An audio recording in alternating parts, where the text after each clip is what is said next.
The Jordan River roared in full flood, its waters wide, raging, and impassable. Spring rains had swollen its banks, a churning barrier between Israel and their promised inheritance. Yet God's command to Joshua was unyielding. Now, cross it. No boats, no bridges, just faith. The Ark of the Covenant led the way, its golden cherubim gleaming under the clouded sky.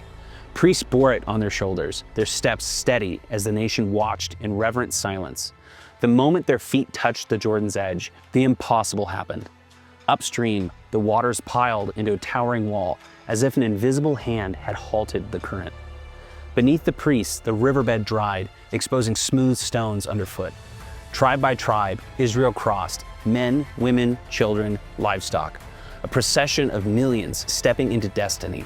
At Gilgal, on the west bank, Joshua ordered 12 men, one from each tribe, to take stones from the riverbed and stack them as a monument. "Tell your children," he said, his voice carrying over the camp. "This is where the Lord stopped the water. This is where he brought us through." The stones stood as a testament, a marker of divine faithfulness for generations to come. The next day, the manna ceased. For 40 years, it had sustained them in the wilderness, a daily gift from heaven. Now, as they ate the produce of Canaan's land, fresh figs, olives, and grain, their dependencies shifted to the land God had given them. I seem to remember, though, God saying not to eat any of that or live in the cities that they built. The wilderness was behind them. The conquest lay ahead. As they camped near Jericho, a city whose walls loomed like a fortress, an eerie encounter unfolded. While Joshua was scouting the terrain, he confronted a man, hand on sword. "Are you for us or for our enemies?" The man's reply cut through the tension. "Neither. I am the commander of the Lord's army." Joshua fell to his face, trembling.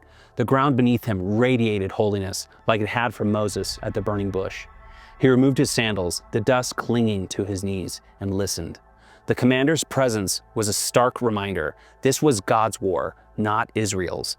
The conquest would unfold on divine terms, not human strategy.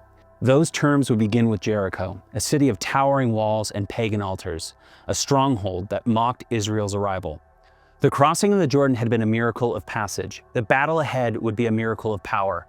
Joshua rose, his heart steeled, knowing the Lord himself fought for them. The river had been parted, but the sword of God's justice was now unsheathed. This clip ends here, but the story doesn't.